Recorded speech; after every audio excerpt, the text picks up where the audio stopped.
Cub Swanson versus Shane Burgos is this weekend as well, and it's the third fight down the line on the main card, ladies and gentlemen. This is an empty fucking card other than the main event, but this is a great fight. I actually feel like this should be the co-main event. Swanson's a well-known guy. The Canadian fans know him because, of course, he had that war with Doo Ho Choi in Canada at UFC 203, I believe it was. Whenever Anthony Pettis took on Max Holloway, that's when Cub Swanson fought Shane Burgos, and it was a great fight.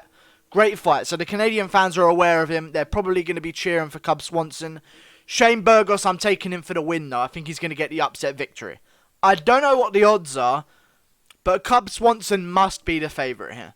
I'm assuming he's going to be quite a decent favourite, you know? Maybe a 200 favourite or something like that. Shane Burgos is good. Very good. I just feel like Cub Swanson,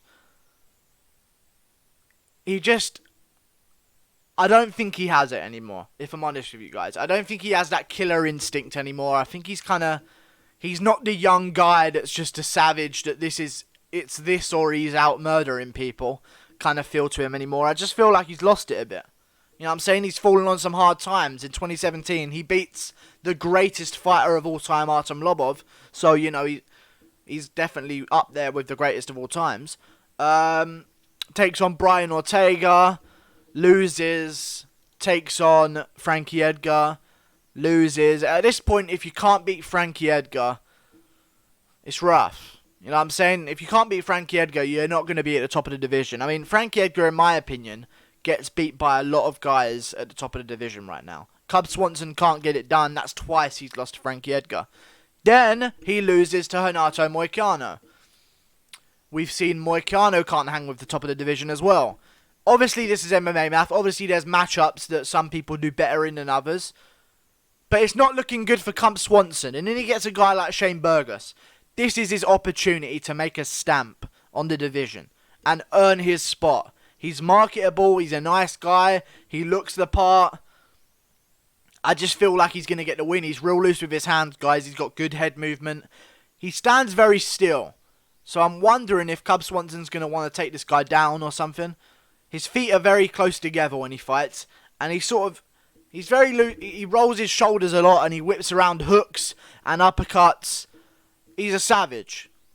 He's a very savage. He fights in close. He had a rough career himself. Like, he fought Kurt Holobar. Finished him in the first round by submission. Kurt Holobar actually caught him on the chin and put him on his ass in that fight as well. So that's something you got to watch out for with Cub Swanson. Because if Cub Swanson hits you, I mean, we've seen Cub Swanson knock guys the fuck out. We've seen Cub Swanson knock mouthpieces the fuck out. You know what I'm saying? So if he can crack. But yeah, what I was really impressed with, though, was his recovery. Shane Burgos has got a great chin. Great recovery as well, mainly. Is what I'm mainly impressed with. Because people say great chin all the time.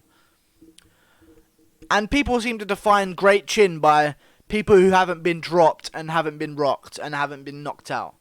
That's not what I define a great chin by. I define a great chin by Jorge Masvidal. He's been rocked. You know what I'm saying? He's been finished from strikes. He's been rocked a lot of times, but he bounces straight back. That's a great chin to me. Because guys who, he's got a great chin, he's never been knocked out. Well, he just hasn't been hit by the same shots these other guys have. It's easy to say, I've got an iron chin when you haven't fought Yoel Romero yet. You know what I'm saying? It's easy to say Robert Whittaker has a glass chin when he's eating fucking shots from Yoel Romero. Because you haven't eaten those shots. You know what I'm saying? And Whittaker's another example. Takes the shots, bounces back. That's Whittaker. Great chin. That's what I define a great chin as. And Shane Burgos gets rocked by Kurt Holobar, who isn't the best of opponents, but he won on the Tuesday Night Contender Series. He's a decent guy. Gets rocked by him in the first round. I think he was taking him a bit lightly. Goes to the ground, immediately whips up an armbar while he's been rocked. You know what I'm saying? It's hard enough to whip up armbars anyway, let alone after you've just been smashed in the face and the head on and have hit the canvas. You know what I'm saying? Like, he bounced back against the canvas, is smiling on the floor. Very Jorge Masvidal-esque. Smiling on the floor. Kurt Holobar rushes in for the finish. Immediately he whips up an armbar. I like it. And then before that, he lost to Calvin Kattar. Or Calvin Cater, as these Americans seem to keep calling him. Even though that's definitely not how you spell Cater. It's Qatar. Calvin Kattar. Boston guy. In Boston as well we lost, I think. UFC 220, that was Stipe Miocic versus Francis Ngannou, if I remember correctly. And that was an early stoppage as well. A really early stoppage. Because remember, Shane Burgos got cracked by an uppercut from Calvin Kattar, then a right hand, then another uppercut, and he dropped. And the ref just stepped in. Shane Burgos got straight back up and was sort of moving away from the fight. You know what I'm saying? Like, that was a very early stoppage, if you ask me. So I don't really count that, even though he did get cracked. But he was hanging in there with Calvin Kattar for a long time. And Calvin Kattar is another guy at featherweight that's on the rise up the division. You know what I'm saying? Very promising contender himself. I'm going to give it to Shane Burgos. Purely off of age. Purely off of, I feel like he's going to rise to the occasion. I'm going to give it to him for the upset victory, boys. I really am. And I don't know how he gets it done. I don't think he's going to knock out Cub Swanson. I think he's going to do enough to win a decision here. I think Cub Swanson's going to be swinging wild like he does. And Shane Burgos is just going to be a bit more technical in there. A bit more head movement based. Moving out of the way of some of those winging shots from Cub Swanson. And I think he's going to be able to get the job done. Cub Swanson's still a fucking beast though, man. That's why this pick is so risky. I'm going with it though. We haven't seen Cub Swanson for a while. Since August he hasn't fought, so it's not that long, but it is quite long, especially for an older guy. I'm going to go with the young blood. I'm going to go with Shane Burgos. I think he gets it done. I think he gets it done. And I think he gets it done by decision.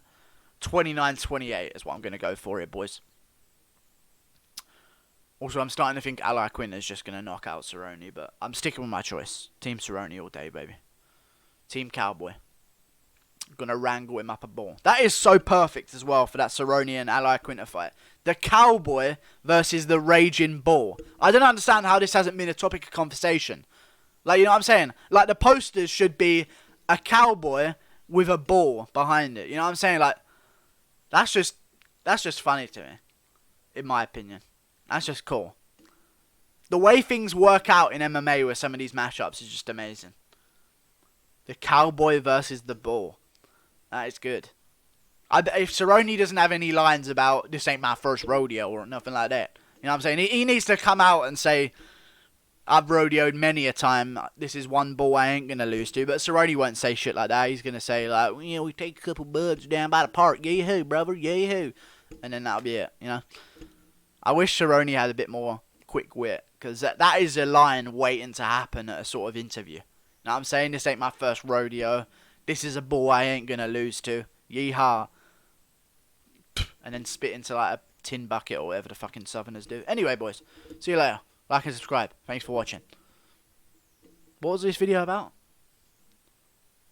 Oh yeah, Shane Burgos by decision. Yeah. 29-28. There you go. See you later.